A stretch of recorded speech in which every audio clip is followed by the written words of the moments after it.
सुप्रभात प्यारे बच्चों, आज हम हिंदी व्याकरण पाठ 25 अशुद्ध वाक्यों का संशोधन करेंगे, जो कि हमारी नवतरंग बुक में संकलित है कि कैसे हम अशुद्ध वाक्यों को शुद्ध कर सकते हैं। आइए शुरू करते हैं। आज हमारा विषय अशुद्ध वाक्यों का संशोधन करना। वाक्य में लिंग, वचन, कारक, संज्ञा, सर्वनाम, कर्ता, क्रिया, पदकर्म और मुहावरे संबंधी अशुद्धियां प्रमुख रूप से होती हैं। नीचे कुछ अशुद्ध वाक्यों के शुद्ध रूप दिए गए हैं। जो अशुद्धियां होती हैं वह कौन कौन सी होती है? या तो वे लिंग संबंधी होती है, पुल्लिंग के स्थान पर स्त्रीलिंग लगाया जाता है, या तो वचन संबंधी होती है, या तो कारक विभक्ति से संबंधित होती है, संज्ञा से संबंधित होती है, सर्वनाम से, कर्ता, क्रिया, पदकर्म तथा मुहावरों से संबंधित अशुद्धियां प्रमुख रूप से होती हैं। आइए शुरू करते हैं। संज्ञा के प्रयोग संबंधी अशुद्धियां। सबसे पहले हम करते हैं संज्ञा के प्रयोग से संबंधित अशुद्धियों के बारे में कि उनको हम शुद्ध कैसे कर सकते हैं। आइए शुरू करें। अशुद्ध वाक्य। संज्ञा किसे कहते हैं? किसी व्यक्ति, वस्तु या स्थान के नाम को हम संज्ञा कहते हैं। इस यंत्र की उत्पत्ति पिछले वर्ष हुई।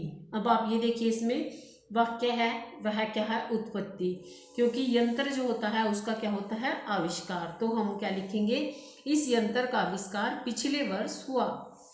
इमारत गिर जाने की आशा है। आशा तो किसी अच्छी चीज के लिए यूज करते हो आपकी, मुझे आपके अच्छे नंबर आने की आशा है, मुझे आशा है कि तुम अच्छे अंक प्राप्त करो, या कुछ भी। इमारत गिर जाने की आशंका, ठीक है, उसको आप आशा नहीं बोल सकते। पुस्तक छापने की व्यवस्था का प्रबंध करें। पुस्तक छापने की व्यवस्था करें, क्योंकि व्यवस्था और प्रबंध क्या होते हैं? एक दूसरे के पर्यायवाची शब्द हैं। व्यवस्था का अर्थ भी इंतजाम होता है और प्रबंध का अर्थ भी इंतजाम ही होता है, इसलिए ये क्या है? एक अशुद्ध वाक्य है। इसका शुद्ध वाक्य क्या बनता है? पुस्तक छापने की व्यवस्था करें। मैं सोमवार के दिन यहाँ पहुंच जाऊंगा। ये देखिए, सोमवार के दिन, ठीक है। जब सोमवार आपने बोल दिया है तो सोमवार के दिन का कोई मतलब यहाँ पर नहीं है, तो हमारा शुद्ध वाक्य क्या बनता है? मैं सोमवार को यहाँ पहुंच जाऊंगा। आगे है विशेषण के प्रयोग संबंधी अशुद्धियां, कि विशेषण के प्रयोग से संबंधित अशुद्धियों को हम शुद्ध कैसे कर सकते हैं। किसी और दूसरे लड़के को भेज दो। किसी और, फिर हम क्या लिखते हैं? या तो आप किसी का मतलब भी दूसरे से ही है, तो हमारा यह क्या वाक्य है? अशुद्ध वाक्य है। तो हमारा शुद्ध वाक्य क्या बनता है? किसी और लड़के को भेज दो। जीवन और साहित्य का घोर संबंध है। जीवन और साहित्य का घोर, घोर का मतलब होता है, घोर जो होता है वह यहाँ पर प्रयुक्त नहीं किया जा सकता। घोर का मतलब अंधकार भी होता है। और यहाँ पर गहरा, यहाँ पर घनिष्ठ का अर्थ आएगा, तो हम क्या लिखेंगे? जीवन और साहित्य का घनिष्ठ संबंध है। दोनों में क्या है? गहरा संबंध पाया जाता है। दोनों का जो रिश्ता है वह कैसा है? गहरा। तुम सबसे सुंदरतम हो। जब हमने सबसे लगा दिया तो यहाँ पे सुंदरतम नहीं आएगा, ठीक है। यहाँ पर जो है इसका प्रयोग नहीं होगा। तुम सबसे सुंदर हो, यह वाक्य आएगा। वहां कोई एक जगह नहीं है, तो यहाँ वहां कोई जगह नहीं है। अब आप देखिए, वहां कोई, एक को कट करो तो वाक्य हमारा शुद्ध बन जाता है। तो ये थी हमारी विशेषण संबंधी अशुद्धियां। विशेषण संबंधी अशुद्धियां क्या होती हैं? विशेषण हम किसे कहते हैं? जो शब्द संज्ञा और सर्वनाम की विशेषता बताते हैं उसे हम विशेषण कहते हैं। अब हम करेंगे सर्वनाम के प्रयोग संबंधी अशुद्धियां, कि जो सर्वनाम होता है, सर्वनाम का क्या अर्थ होता है? शाब्दिक सर्व प्लस नाम, सबका नाम। इसमें क्या है? तुम तुम्हारे घर चले जाओ, तो ये वाक्य क्या है? हमारा व्याकरण की दृष्टि से जो क्या है? अशुद्ध वाक्य है। शुद्ध वाक्य क्या बनेगा? तुम अपने घर चले जाओ। मैं उन्हीं से बात करने लगा। मैं उनसे बात करने लगा। उन्हीं से नहीं आएगा, उनसे। तो यह वाक्य हमारा कैसा वाक्य है? अशुद्ध। व्याकरण की दृष्टि से यह वाक्य अशुद्ध वाक्य माना जाएगा। दूध में कौन पड़ गया? कौन तो दूध में नहीं पड़ सकता, तो यहाँ पे क्या आएगा? दूध में क्या पड़ गया। आगे हम करेंगे क्रिया के प्रयोग संबंधी अशुद्धियां। क्रिया के प्रयोग संबंधी अशुद्धियों की जानकारी हम कैसे प्राप्त करेंगे? वो हमें कैसे पता चलेगा? अशुद्ध वाक्य है। वह विलाप करके रोने लगा। वह विलाप करने लगा, क्योंकि विलाप का अर्थ और रोने का अर्थ तो रोना ही है। इन दोनों शब्दों का मीनिंग जो क्या है? वह क्या है? रोना। तो यहाँ पे विलाप शब्द या तो है लिखिया वह रोने लगा, यह वाक्य भी आपका शुद्ध है, और या तो आप क्या लिखोगे वह विलाप करने लगा, तो हमारा वाक्य यह क्या है अशुद्ध है। कॉलेज बंद होने की संभावना की जा रही है, ये देखिए कितना बड़ा वाक्य है जो कि व्याकरण की दृष्टि से गलत है। कॉलेज बंद होने की संभावना है, संभावना की जा रही है, संभावना कोई की जाने की चीज नहीं है, ये तो सिर्फ एक आप फील कर सकते हो। अक्षित, अभय और अर्पिता पढ़ रही हैं, नहीं। जब हम एक पुल्लिंग और स्त्रीलिंग का प्रयोग करते हैं तो कई जैसे कई नाम आते हैं, पुल्लिंग भी आते हैं और स्त्रीलिंग भी आते हैं, तो वे क्या बन जाते हैं यहाँ पे पढ़ रहे हैं, यहाँ पे पढ़ रही नहीं आएगा। अगर आता अर्पिता तो हम लिखते अर्पिता पढ़ रही है। अब यहाँ पर हमारे पास क्या क्या है, अक्षित, अभय और अर्पिता पढ़ रहे हैं, व्याकरण की दृष्टि से यह वाक्य शुद्ध होगा। उपस्थित लोगों ने संकल्प किया, संकल्प करना नहीं होता, संकल्प लिया जाता है, ठीक है।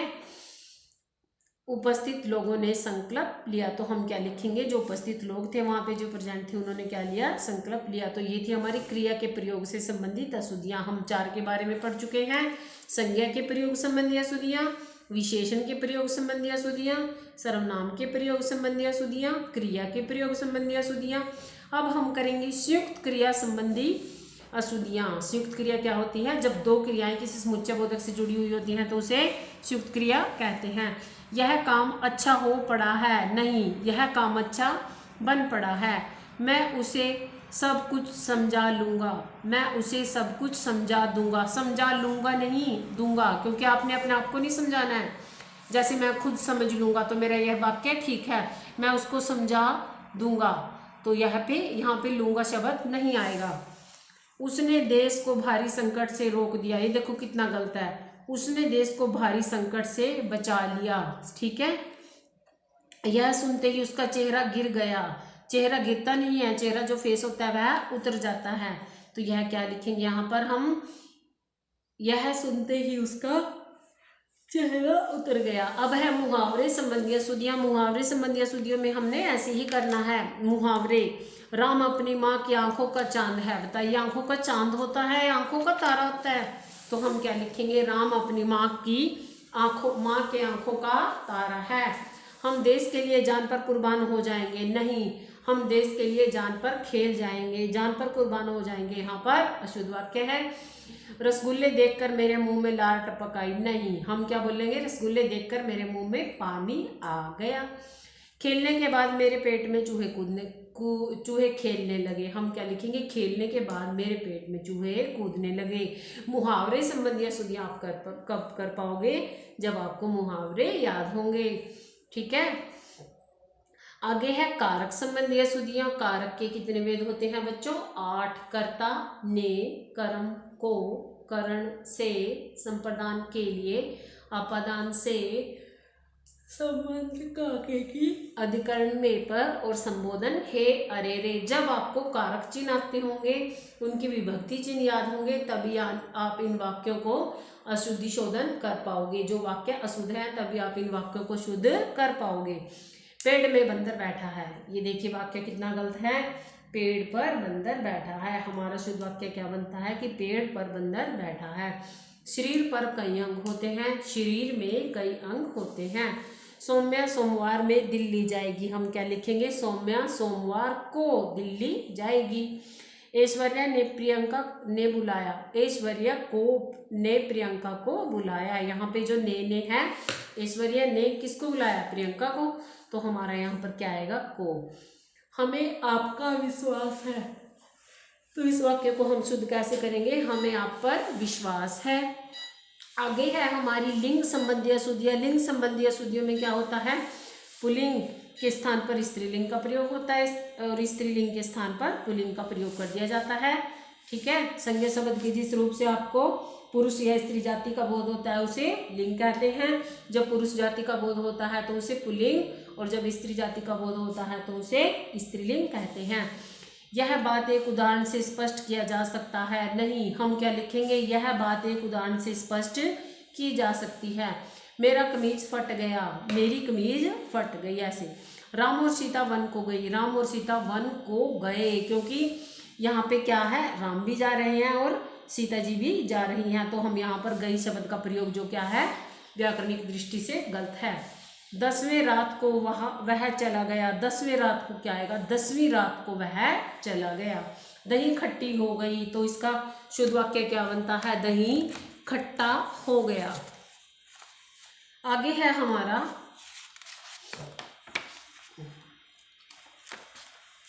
वचन संबंधी अशुद्धियां। संज्ञा शब्द के जिस रूप से वस्तु के एक या अनेक होने का बोध हो उसे वचन कहते हैं। जब एक वस्तु का हो एक वचन, एक से अनेक होने का पता चले उसे बहुवचन कहते हैं।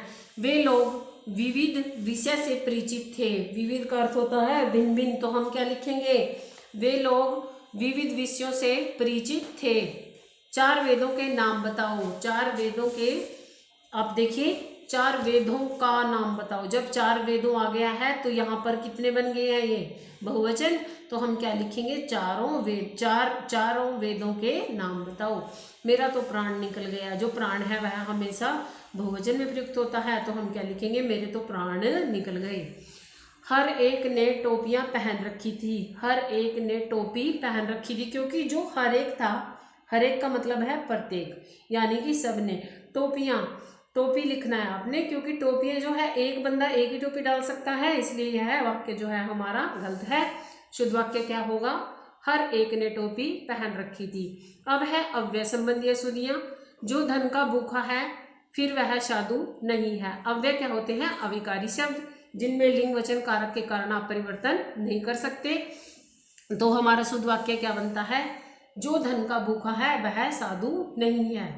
दीवार पर नहीं लिखो, तो हम क्या लिखेंगे, दीवार पर मत लिखो। अब है कुछ अन्य अशुद्धियां। हमारे दोनों चाचे आए, ये देखिए, तो हम क्या लिखेंगे, हमारे दोनों चाचा आए। मेरा भाई प्रोफेसर लगा हुआ है, मेरे भाई साहब प्रोफेसर हैं। अब आपने क्या करना है, इस पाठ के प्रश्न उत्तर आपकी इसमें नहीं है बुक में, तो आप कैसे करोगे, निम्नलिखित वाक्यों को शुद्ध कीजिए। आपने सिर्फ इसका अभ्यास करना है और ये सही गलत के निशान लगाने हैं। श्याम सबसे श्रेष्ठतम है, तो हम क्या लिखेंगे यहाँ पे, श्याम सबसे श्रेष्ठ है। मैं तेरे से नहीं बोलता, आपने इसको ठीक करके लिखना है, मैं तुझसे नहीं बोलता। वह दंड देने योग्य है, वह दंड पाने योग्य है।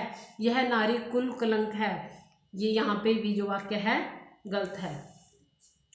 मेरे को पिताजी ने बुलाया, तो हम क्या लिखेंगे, मुझे पिताजी ने बुलाया है। दाल में कौन पड़ा है, तो क्या आएगा, दाल में क्या पड़ा है। इस प्रकार आपने अपना पाठ 25 जो है उसका अभ्यास घर पर खोजना है। घर पर रहें, सुरक्षित रहें और अपनी पढ़ाई को नियमित रूप से करें। धन्यवाद प्यारे बच्चों।